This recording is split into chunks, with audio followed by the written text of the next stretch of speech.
Hello everybody, welcome to my YouTube channel. I am Krishna Gopal. As I promised in the last two videos that we are going to study this Python for data analysis book throughout in this series. So this is our first video and we are going to start the chapter 2. Before this video I cover what are the data types. This is the another video which already I cover. If you still not watch the video, please go and watch that video. That video is useful to understand what are the data types and how we classify the data in the field of a data science. Then let's see the content. What is the content of this book? This book is you can download freely, and if you see the content, this is the chapter 1. I'm skipping. Chapter 2 is the Python, that is the basics of a Python, and we are covering only the control flow. So in the control flow we are going to study about like the if, elif, else, the for loop, while loop, range, and this kind of a things. And then chapter 3, that is data structure, and data structure is one of the most important concept when it's come to the data science, because in many kind of a case study or many kind of a data analysis you have to be decide which kind of a data structure you're going to be choose, like either it is a dictionary or the list or the set or a tuple. Then it's come to the numpy is chapter number 4. It's cover the basic array and the vectorized computation. And then most favorite library in the Python, that is a pandas is helpful to handle the data frames and the different kind of operation we study in chapter 5. Chapter 6 is about how we can load the different file, and this chapter 6 is also very important, because before going to perform any kind of a data analysis we should load some file. Then how we load the image and how we load the CSV file, you know, that's very basic. And chapter 7, from chapter 7 the real game is start. Chapter 7 cover the data cleaning and preparation. From here the pure data analysis what we need and where we need to develop our skill is start from the chapter 7. So chapter 7 talk about the data cleaning, chapter 8 about data wrangling, and then from chapter 9 let's come to the visualization. For the data visualization already I covered the two series, the Plotly and the data visualization, another name of my series. If you are interested you can go and watch that series as well. Then chapter 9 and then chapter 10 is talk about the group by, and chapter 11 from the time series.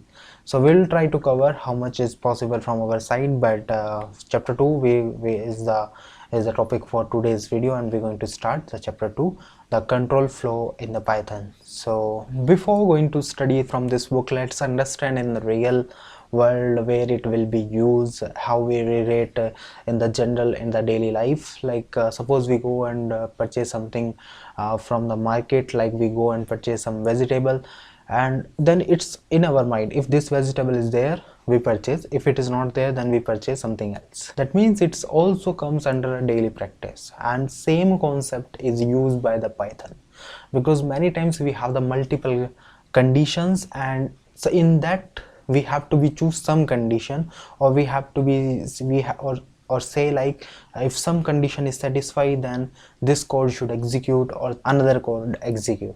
So there the most important thing come is the if else block. That means you have to be define one condition. If that condition is true then something will happen. If that condition is not true then what you define in the else, that one will happen. How it will be happen, let's see by an example. So I'm going in the, this is my Google Colab. So how we define the variable in the Python, that is very simple. So if you define x equal to 5, so now if you want to write the if else block, so how you will write, so let's simply will explain like if x is less than 0, so it should print negative, right? So like this you define, and if you run it then you see there is nothing is print. Why? Because if x is less than 0, that means our condition is actually failed here. Our value of x is 5, but our condition is if it is less than 0, then 5 is not less than 0, definitely it will not going to print a statement. So what we need to do in this case, we need to define another thing, that is else. So else print positive,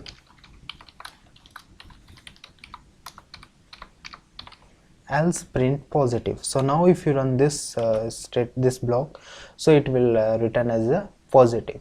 So what happen if this condition is satisfied? If you put here -5, if you put here -5, it will print negative, it will not go to the else block. So that's the way how the if else will work. But there is another thing come in the if else, that is the elif. So what meaning of elif? So elif have the two things. One it have the else statement, and simultaneously it will check the if statement as well. That will combine as an elif. So elif we use like elif. So in the elif you can define another condition, that is if x equal to 0, then it should put the neutral statement. So now if you run this one, if you run it, then the actually what happen here the first statement is true, x is less than 0, and we know the x value is -5. So -5 is less than 0, and this statement is execute, and the rest two statement is now not execute. But if you change here x equal to 0, now if you change here the x equal to 0, then it will print the neutral. So what actually happen here, it go to this block, it see x is less than 0 definitely, and it come out from here. Then it check the first else. Now we execute first if, then now it check else, then again it check if x equal to 0, then it should print the neutral. Now yes, now we come in the else block, now the x equal to 0, so it print the neutral, that is we get. And then now this one is AND, because it not go to here.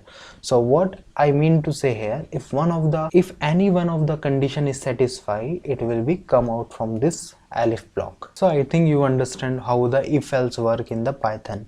So now if you go to the book and read this if elif, so he also explained the same thing, like once this statement is true, if you see this example, if any one of the statement is true, it will not check the further. So if any of the condition is true, no further elif or else block will be reached. That's what he want to explain. So in many cases the elif is one of the most important concept we see in the Python, and it will work very well in the kind of analysis, or also in the other field also. So this is the first, like when we start learning about English or Hindi, we start from the alphabet or ABCD. So like this is the ABCD for the Python programming language. So this is what I try to explain in this video. Now if we move further, and if you see if a less than b or c greater than d, so how this if statement is executed in the Python. So when we have one or more statement, that is when we have the compound statements, which is using the and or condition. So they are evaluate from the left to right, not from the right to left. It evaluate from left to right. If left to right is true, then only it will be execute further. So if you see here, a equal to 5, b equal to 7, c is equal to 8, and d is equal to 4. And if you execute here, if a less than b or c greater than d, so it will execute first a left to right. So left to right is a less than b should be. So if a less than b is true, then it will never check for the c is greater than d or not. It will print made it. So that's what. But if it is an AND here, then it will be checked, because this is the simple logic come here for the how the AND gate work and the how the OR gate work. Similarly, if you see here the statement 4 greater than 3 greater than 2 greater than 1, then again it will be evaluated from left to the right. So 4 greater than 3 is true, 3 greater than 2 is true, 2 greater than is 1 is true. So that means it is full statement is true. So that what we study, that what it mention about the if, elif and else in the Python, and I hope you understand this. If you once go and read about it, you can understand more easily. So that's all for the if, else and elif statement. And in the further videos we're going to cover about it more, about the for loop, range and the while loop in the next videos. And we'll try to cover this book. I hope you like this video. If you like this video, then please like, share and subscribe to my channel.